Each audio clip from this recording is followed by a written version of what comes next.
Hey guys, what is going on? This is your old pal CHH. So I needed an excuse to start trying to use OBS again because, you know, I've been having problems with StreamYard. They're jacking the price up, and a lot of these companies, it's like all those streaming sites and trying to do those open format sites where you can like do overlays and screens and stuff.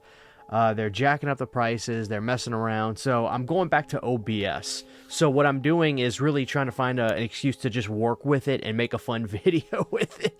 But I figured, you know, let's at least have some fun with this if we're going to do this. So I wanted to do an 80s slasher tier list. And I've got an array of titles in this one. I've got some mainstays, some deep cuts. And the term slasher, I'm going to use it somewhat loosely on this list, okay? I know that there may be some in here that you're like, well, that's kind of a giallo, or that's technically not a slasher considering that's not a human, or etc, etc. I understand that, but at the end of the day, this is a way for me to be able to just talk about the movies I love, and some that I haven't talked about in a while, and I'm killing a few birds with one, so I'm getting used to using OBS again, which hopefully this looks and sounds pretty good. But yeah, let's have some fun, guys. Let's have some fun. So let's go to our tier video. Over here, let's see if I swap to it. Oh, there, I think we're good. All right, so I apologize about the ads popping up on here. It's I can't get it to be a Google Chrome search engine on OBS. That way, so it just has ads in there. I've kind of waited a while. That way, it won't show the ads so much. But as you can see, we have a hearty list, and I kind of made them go out of order a little bit. That way, you're not knowing which one's coming next. So like I said, there's some that are mainstays and some that are kind of deeper cuts.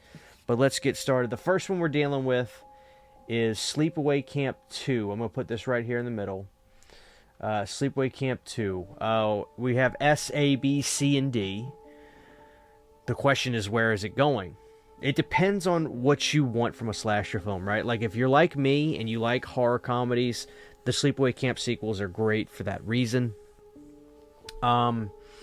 Sleepaway Camp 2, Pamela Springsteen, great soundtrack with Obsession. God, that Desperate to Survive track is great. That song alone, it needs to at least be in B. I kind of want to go A, but I think I'm going to stick with B. What am I saying? Sleepaway Camp 2 is so freaking good. I'm going to go in A. Sleepaway Camp 2 is going in A. And interestingly enough, even though this was supposed to be, you know, a random pick, the next one we have is Sleepaway Camp right here.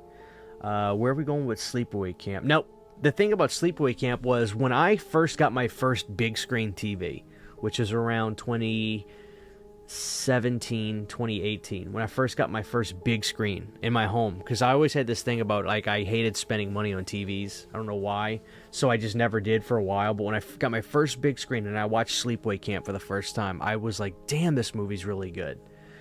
I think Sleepaway Camp is it's so cool because, you know, it takes a lot of the things of the slasher genre and throws it on its head, making all the guys wear no clothes and all that sort of stuff. But there's also some great shocking moments. The ending is fantastic. I think Sleepaway Camp has to go in A as well. So Sleepaway Camp is rocking and rolling. S tier is like standard for what I think is supposed to be like superlative. You got, you know, above A, which is basically perfect, and then A, B, C, D. All right, next up we have Psycho 3. Now, when it comes to like some of the mainstay franchises like Friday the 13th, Halloween, or Nightmare on Elm Street, I only took a couple random ones from each. Obviously, I didn't want to just throw a bunch of those in here because I did a big 3 slasher tier ranking on Halloween this past year. So I just have a few in there just to see where they kind of line up. Because when I do it with these movies, maybe my mind will be changed on how I feel about some of those titles.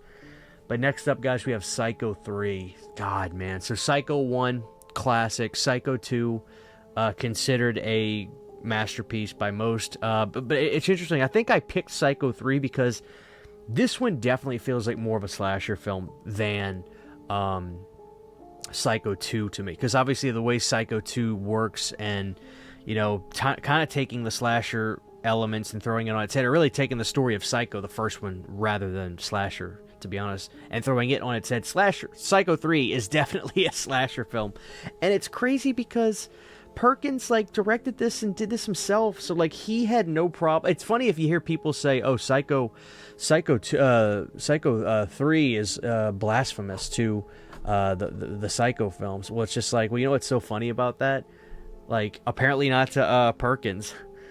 I'm gonna put Psycho 3 in B. I really like it. I like the soundtrack. It's got a pretty cool little synthy soundtrack. I like the added characters in here. Watch the guitar. Jeff Fahey, of course. So, next up we have Return to Horror High.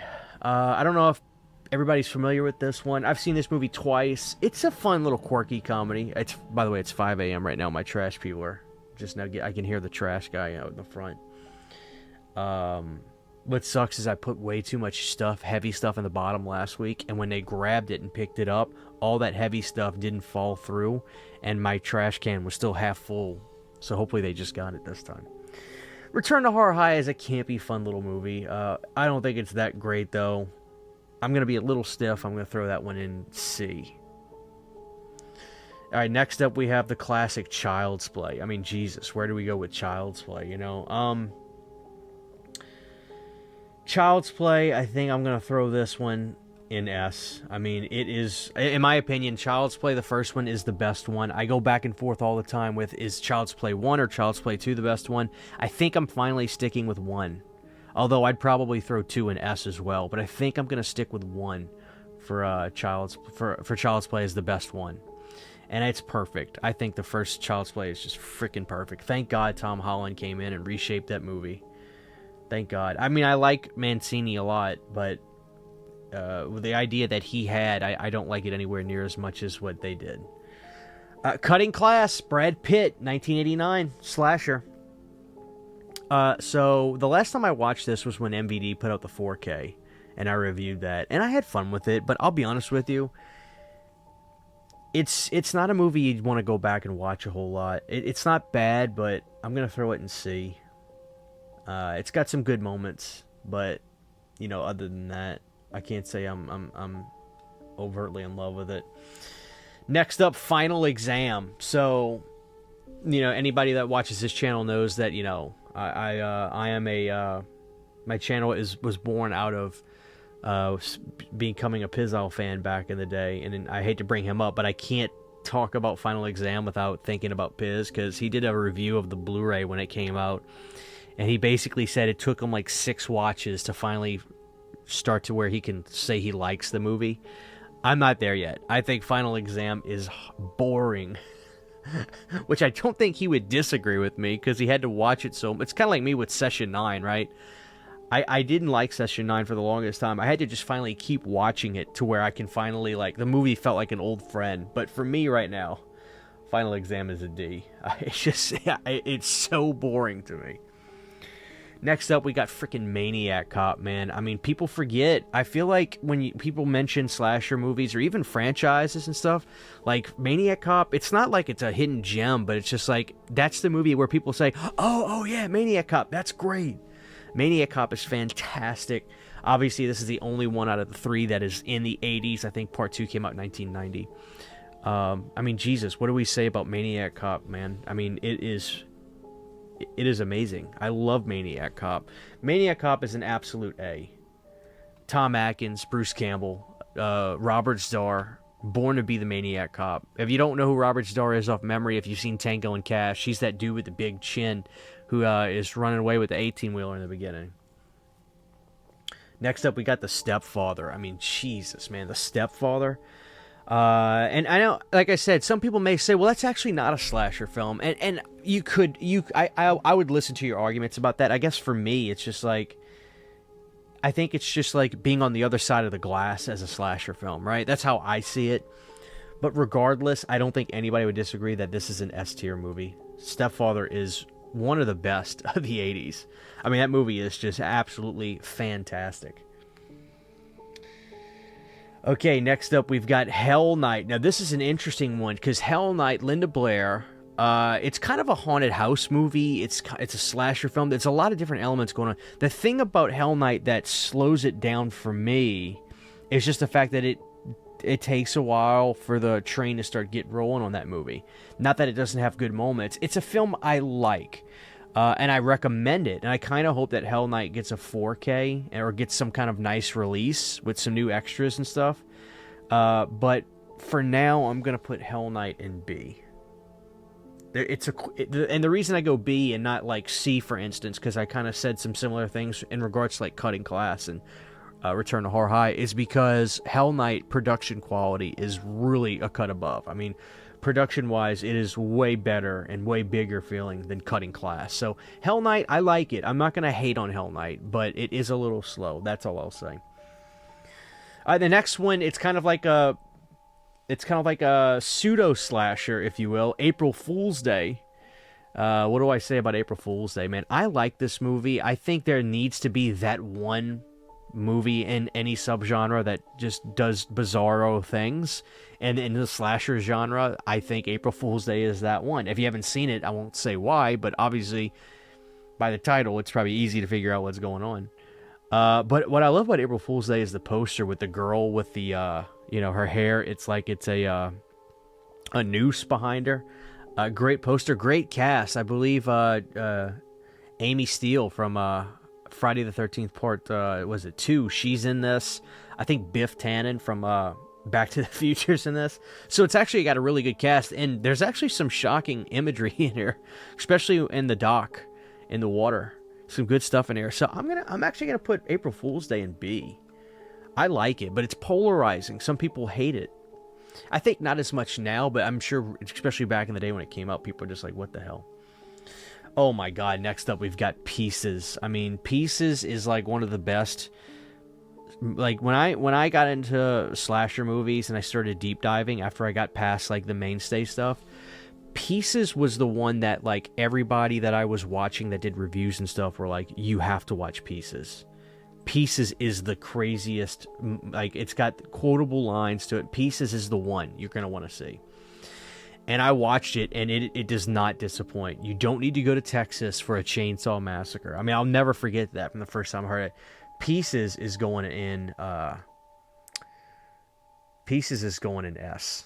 It's that good. It's bonkers crazy, but I've never heard anybody say they dislike Pieces, and I'm going to follow suit with that. Pieces is going in S.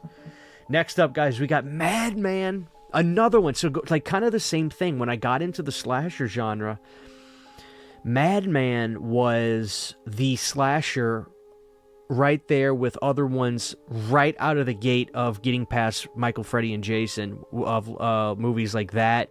Madman, The Burning, My Bloody Valentine. There's that 1A slasher genre before you get to the deeper cut stuff.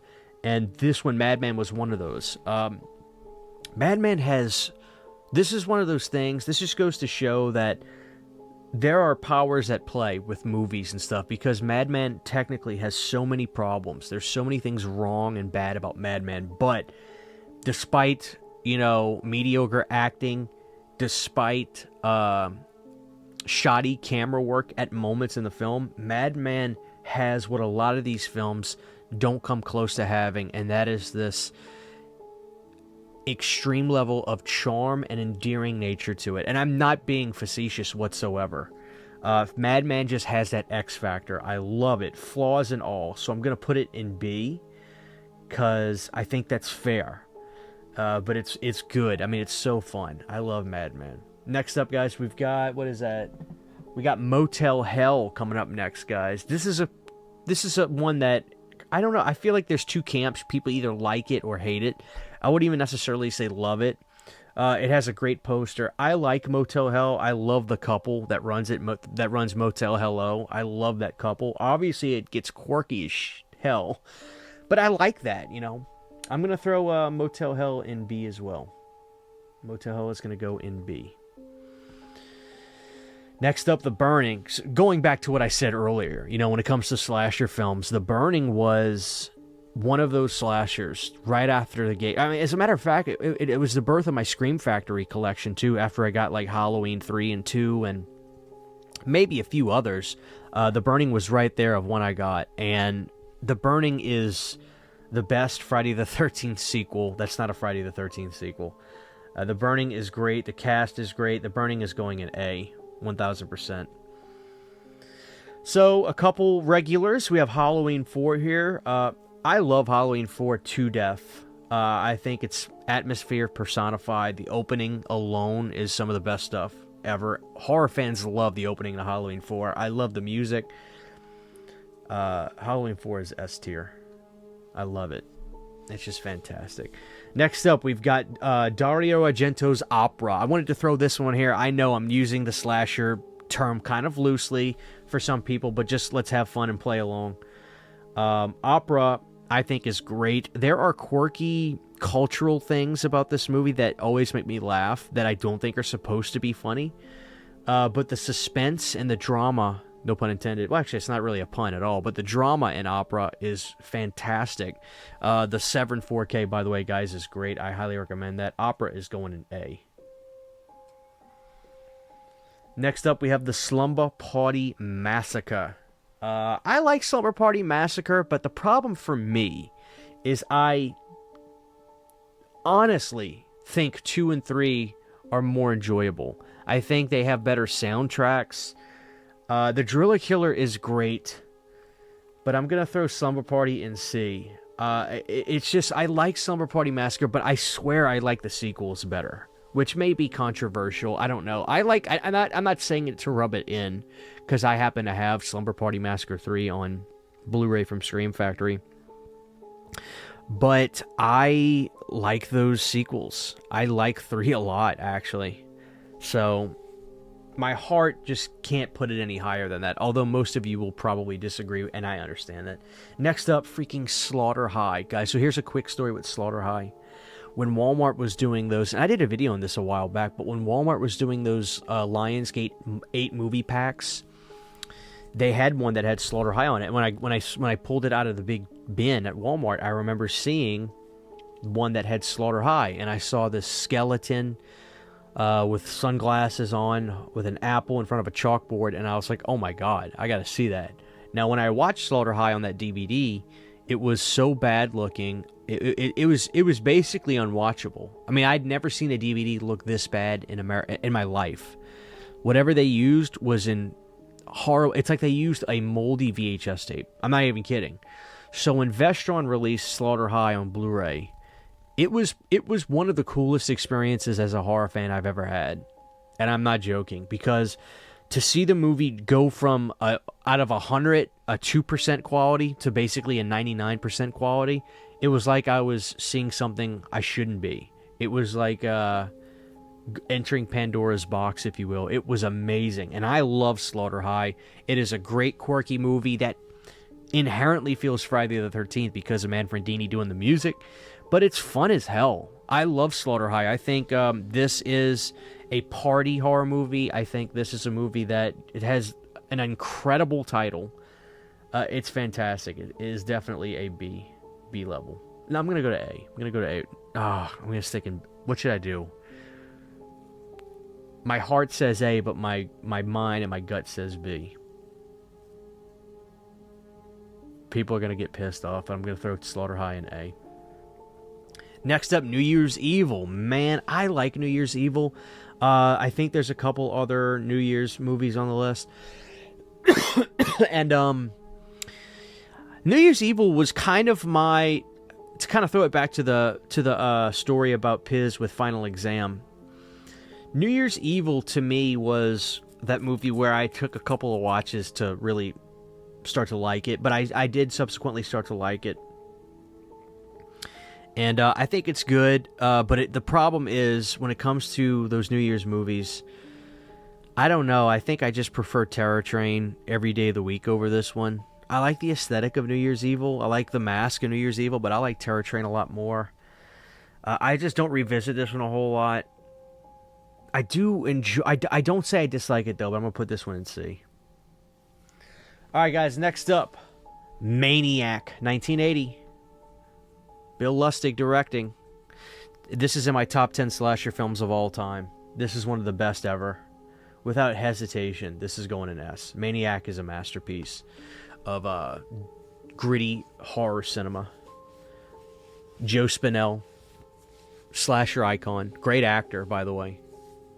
And I'm not joking. I think his performance in that movie is remarkable. It's actually one of the better horror performances, I think. And you have to remember the scene of Tom Savini trying to get it on with the girl in his car, and this guy launches himself on the hood of the car with a shotgun and blasts Tom Savini's head. It's one of the craziest movie scenes. I remember when I saw it, I kind of gasped because I hadn't seen Maniac before. Of course, everybody has to see the movie once. My point is, I bought the 3-disc Blu-ray for Blue Underground. I got home and I watched it, and when I watched it, my breath was legitimately taken away when that scene happened, because I had never experienced the scene that intense before. So Maniac is truly a tier. Next up, we have The House on Sorority Row. This is going to upset so many people. This is going in D for me. Another one that I yawn constantly with this one. I really do. I mean, I can't help it. I really do. I just yawn at this one. It's not one of my favorites. We'll move on from there. Next up, guys, we have Curtains. Curtains is a Synapse release Blu-ray, which if you don't have it, pick this one up, because I'm going to tell you something about Curtains. Curtains is a movie that's the definition of good things come to those who wait. Now, what that translates to in movie form is this movie's a little slow, but there are moments in here that are visually shocking. There's a moment with a toilet that haunted my dreams for about 4 days. And it was incredible. Curtains has some of the best scenes in the slasher genre. And that's a fact. You could take that to the bank. So Curtains, mixing the great moments it has just with also being a little bit slow, I'm going to throw it in B. Next up, guys, we have Bloody Birthday. I believe this was an Arrow Video slasher that I got. Bloody Birthday. Picked it up at FYE. And it wasn't bad. I thought it was pretty good. Not great, but pretty good. I'm going to throw this one in C. Pick that up, guys, if you don't have that. Because I don't think titles like that are going to get, the 4K upgrades or anything like that. Especially not anytime soon. And I believe that those are 2K scans, which are all really good for those releases. So, Bloody Birthday, C tier. I'm happy with that. Next up, Sleepaway Camp 3. Sleepaway Camp 3 I enjoy a lot. I like the soundtrack as well. You still got songs from Obsession. But I feel a lot of the best moments and the best tone was in 2. Between 2 and 3. So 3 is a cut below. I used to really love 3, but I think going back over the years and watching them, I think I'm actually going to put 3 in C. I really am. I think it's not super significantly worse than 2, but I just think the best stuff from those movies was in 2, especially the music with Desperate to Survive. So next up we have, I believe that's Night School. Yeah, it's Night School. So I think I have a Warner Archive DVD of this. Not a bad little movie. Yeah, that's how I do have. I'm 99% sure. I'm just trying to remember what label it was in case anybody's just seeing this and wants to buy it. I want to say it's Warner Archive. I kind of hope it gets a high def release. But Night School was good. Night School was really good. I'm going to throw this one in B. I'll keep this one spoiler free because I don't know. I've never talked about this one. So for the people that are watching, if they haven't seen that one, I think it's on Tubi. But check out Night School. Night School is good. Next up, we have Chopping Mall. God, so this is the one that's obviously controversial just for the sake of the video. But it's a body count movie. I mean, I understand it's like a robot movie, but I mean, to me, it's a slasher film. What can I say? So, and I think it's one of the best. Like, Chopping Mall is so entertaining. It's so rewatchable. Chopping Mall is going in S tier. For what it is, it can't be improved upon. And that's what I mean with the S tier releases. To me, the movies in my S tier really can't be improved upon. And that means, yes, I love The Mask from Halloween 4. But yes, to me, Chopping Mall is S tier. It cannot be improved upon. It's perfect for what it is, without a shadow of a doubt. All right, so with that being said, here we go. Next up, we have Shocker. Shocker's interesting, has an amazing opening scene, amazing soundtrack. The movie dips down after that because tonally it gets comedic. But the thing is, the darkness from the first section of the movie was so good, I was kind of sad that they made a comedic tone out of the rest of the film. But it's not boring. I'm going to put Shocker in B. I think Shocker belongs in B. Next up, we got He Knows You're Alone, the Tom Atkins slasher. Not Tom Atkins, Tom Hanks slasher. One of his first movies, if not his first movies. Pretty good little film. I like this one, but it's a little slow. I'm going to throw this one in C. Next up, we have A Nightmare on Elm Street 2. Guys, what can I say? Masterpiece. Scariest Elm Street film of all time. My favorite Elm Street film as well. Alright, guys, Happy Birthday to Me. I like this one a lot. I mean, I really do. I think Happy Birthday to Me is great. It's one of my favorite kind of like one-off slashers, to be honest with you. I have a great time with Happy Birthday to Me. I'm going to throw this one in A, because I'll tell you why. Because is it perfect? Not exactly, but I do think it has that X factor that I'm talking about, kind of like with Madman. And also, I will watch it anytime anybody wants to. If somebody wants to watch Happy Birthday to Me, I'll watch it immediately. I think it's so rewatchable. I love it. Next up, My Bloody Valentine, classic. Again, this is that 1A tier of slashers. It doesn't really get much better than this, besides the remake, which is controversial to say. But yeah, My Bloody Valentine is A tier. I love it to death. So good. Next up, Prom Night. This is where it gets interesting, because for me, Prom Night is a good movie, but it's a slow movie. But there's good acting in it. I like the production of it's not bad. I really like it. I want to love it, but I don't love it. But I really like it. So I'm going to throw this one in B as well. I think Prom Night 2, Hello Mary Lou is more enjoyable. Next up, A Deep Cut with Slaughterhouse. Now, this is a Vinegar Syndrome Blu-ray that I picked up maybe back around 2019, 2020. It's muddy production. It's not necessarily mega cheap, but it's definitely rough around the edges. But it's quirky as all hell, and I do enjoy it. I'm going to throw this one in C. Definitely worth picking up for your collection. Terror Train. Terror Train is another one where I just think it's so rewatchable and so fun, but it's a cheesy ass movie, especially the scene where the guy gets slowly thrown, his head gets slowly thrown into a mirror. It's the slowest kill of all time in Terror Train, where the guy gets his head slowly thrown into the mirror in the beginning of the movie. Terror Train goes in B as well, because I do think it's better than New Year's Evil as far as the New Year's stuff goes, so I think it's fair to put it there.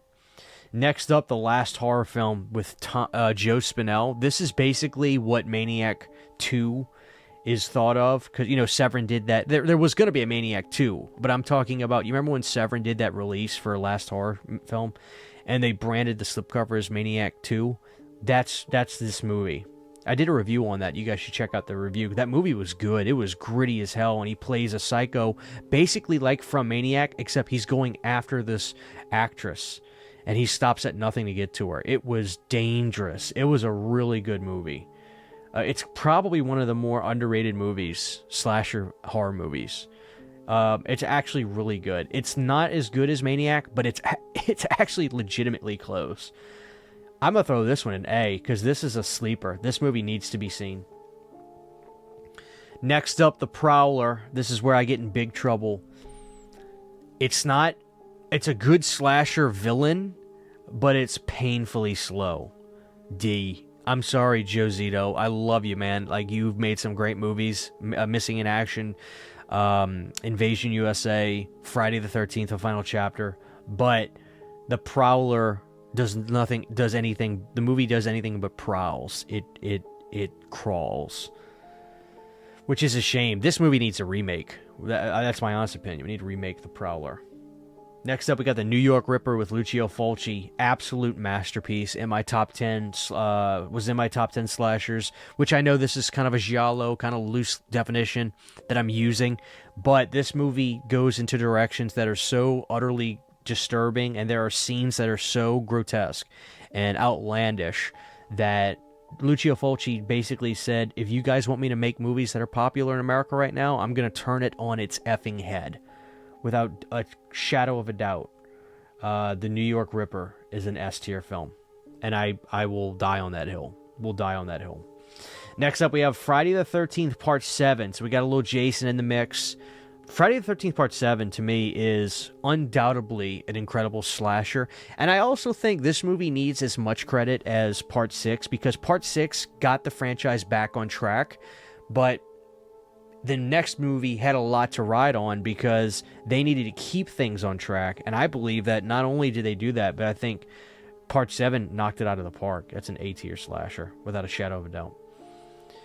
Next up, guys, Intruder. Who here has seen Intruder? It is from 1989. It is a great grocery store slasher. The most underrated slasher on this freaking list. So fun. Over the top. Great. This is A-tier. I mean it. Intruder is fantastic. Absolutely fantastic. Let me see something here. I think all right, so here's the thing. I'm not able to scroll on here, so I'm just going to finish it this way. Intruder is A-tier. The Final Terror and, here we go. I can finish it like this. The Final Terror and The Ripper are absolutely D. The Ripper was the biggest disappointment of my life. It's an SOV movie with Tom Savini as a murderer. The Final Terror is the most sluggish, boring slasher of all time. And Intruder, what way to end it, guys, but right here. Intruder is absolutely an A-tier slasher. Please check out Intruder. It's so fun. I'm probably going to do a review on it now just because it deserves it. I really do need to do a review on Intruder. It's that freaking good. So, guys, that is the 80s slasher tier list using OBS. So, hopefully you guys got a kick out of this. I sure as hell had a lot of fun with this. So, let me get out of this. There's the ranking. Let's go back to the main screen. I had a blast with that, guys. I hope you did watching it. And please let me know your thoughts on slasher films that weren't on this list that you like my thoughts on, and I'll answer it in the comments below. But thank y'all for watching. God bless you. What another fun day on Planet CHH. Take care, guys. Huge, giant thank you to all of my Patreon supporters. Without you guys, this would not be possible. To get behind-the-scenes photos, videos, music, private live streams, and much more, you can subscribe to my Patreon for as little as $1 a month. Thank you to my patrons.